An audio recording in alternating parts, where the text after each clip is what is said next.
Sometimes silence feels like salvation, and sometimes like a trap that hasn't closed yet. I didn't understand that right away. Back then, leaving the city, I told myself we were just going to breathe, just get some air. After the divorce from Olivia, the house stopped being a home. It became a reminder. For me, and for James. He barely spoke in the car, just stared out the window as if trying to memorize every tree, in case we had to come back. The old station wagon hummed dully. The engine ran unevenly, but honestly, like a heart that's tired but hasn't given up yet. I told myself, it's temporary, just silence, just the forest. I didn't know yet that silence can ask questions too. We turned off the highway onto a narrow road. The asphalt ended quickly, as if someone decided there was no reason to build a road any further. James was the first to see the house. "Dad," he said quietly. "Two stories. Too big. Too lonely." The paint had peeled in patches, like the house had been sick for a long time. The windows were dark, but not empty. They weren't looking. They were waiting. The realtor spoke fast. About the price. About the quiet. About how no one had lived here for years. About the reason. Not a word. James stepped inside first. The floor creaked, almost with relief. Dust swirled slowly in the light from the windows. "It's calm here," he said. And I believed him. Because I wanted to believe him. I stood in the middle of the house and felt a strange sense of relief. No sirens, no neighbors, no past constantly knocking on the door. I imagined rewiring the place, fixing it piece by piece, making the house stronger, patch by patch. I imagined James sleeping through the night again, and I thought, we'll heal this house, and it will heal us. At that moment, somewhere upstairs, a window slammed softly. From a draft. Or not from a draft. James looked toward the staircase. I looked at the window facing the road. For some reason, it felt more important than all the others. We bought the house that same day. I didn't ask why it had been empty. Didn't ask why the realtor was in such a hurry. I didn't want answers. Because a tired person doesn't look for the truth. They look for silence. And we found it. That first night, James asked me, "Dad, why does that window look like someone stood there for a very long time?" And that was the first time I felt it. In this house, no one ever really left.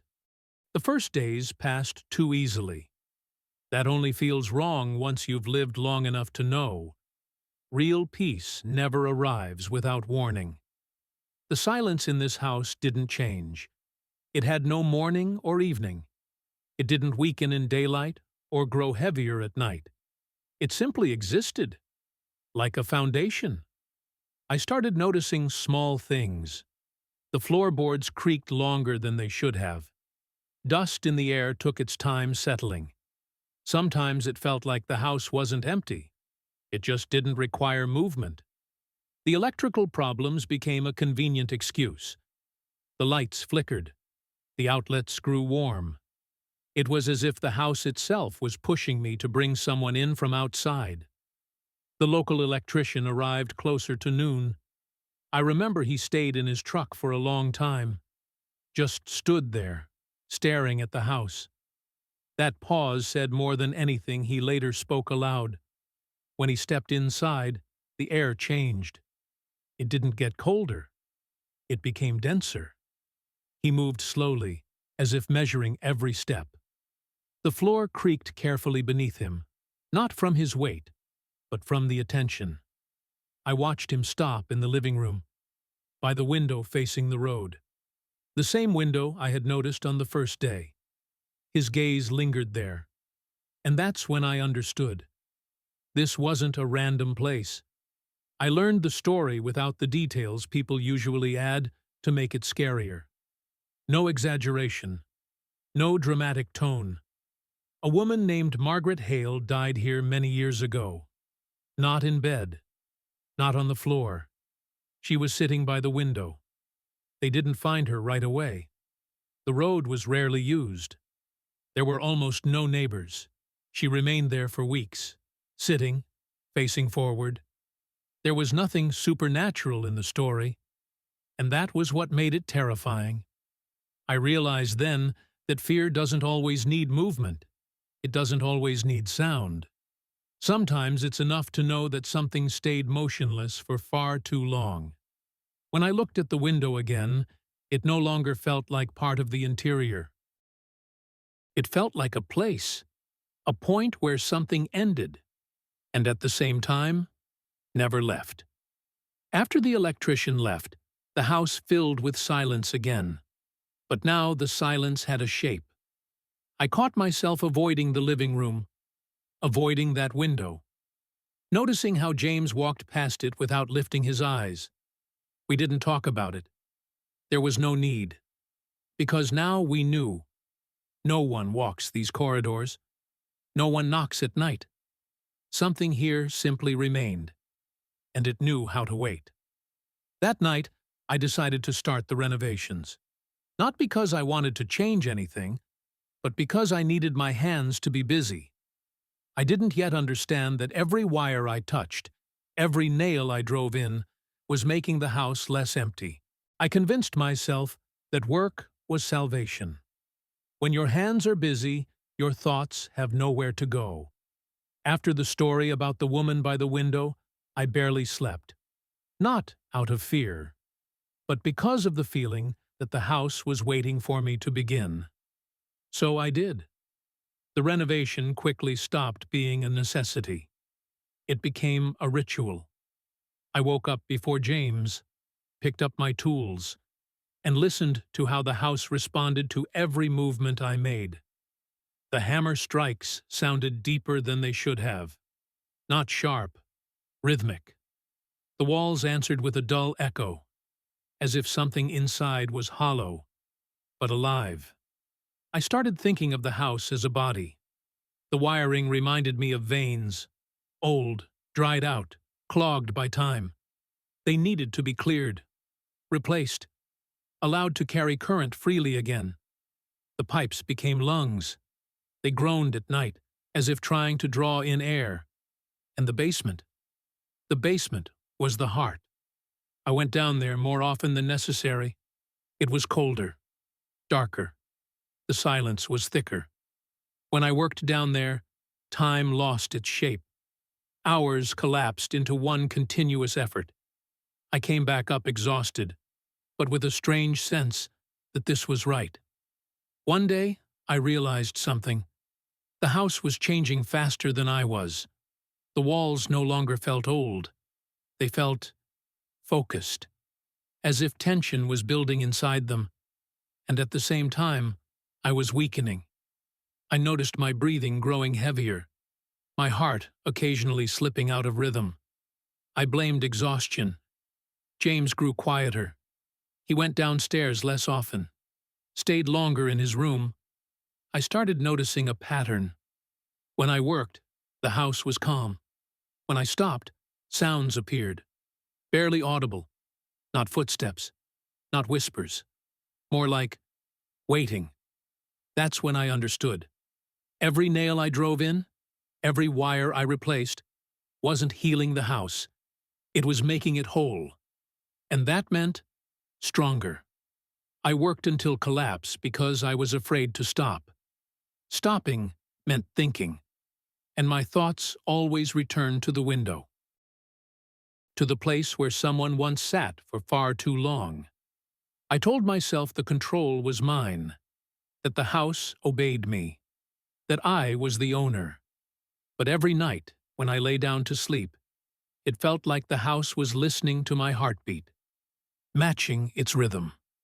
One evening, I noticed something in the reflection of the dark window, something extra, not movement, not a shadow, a presence. And I understood. The house no longer needed my work. It needed to be seen. There's a moment when you stop trusting the dark. But real fear begins when you stop trusting the light. I didn't notice it right away. At first, just a strange feeling, as if the house was deliberately keeping certain things on the edge of my vision, not showing them directly, only allowing them to be guessed. The reflections were the first to change. I saw them in window glass, in the dark screen of the television, in the mirror at the end of the upstairs hallway. Something was always off. A shadow stood a little farther than it should have. An outline lingered a fraction too long. Light bent at an unfamiliar angle. When I turned around, there was nothing. James felt it too. I could tell by the way he avoided mirrors, by how he walked the corridors, eyes fixed on the floor, by how he closed doors just a little faster than necessary. The house seemed to be learning how to reveal itself carefully, not to scare, to acclimate. One evening, I felt pain in my chest, not sharp, dull, familiar. I had known for a long time that something wasn't right with my heart. In the city, it felt like a problem for the future. Here, it became the present. I was sitting in the living room. The light was on. The window faced the road. And that's when I saw her. Not in a mirror. Not in a reflection. Not out of the corner of my eye. She was part of the room, sitting by the window, motionless, as if she had always been there. Her silhouette didn't separate from the space. It followed the lines of the walls. The color of her clothes blended with the shadows. She didn't look like a visitor. She looked like an element of the interior, something that had finally been placed where it belonged. I didn't feel panic, only clarity. This wasn't a ghost. It was an extension of the house. After that, reflections became unnecessary. The house no longer hid. I began to understand that it wasn't trying to scare me.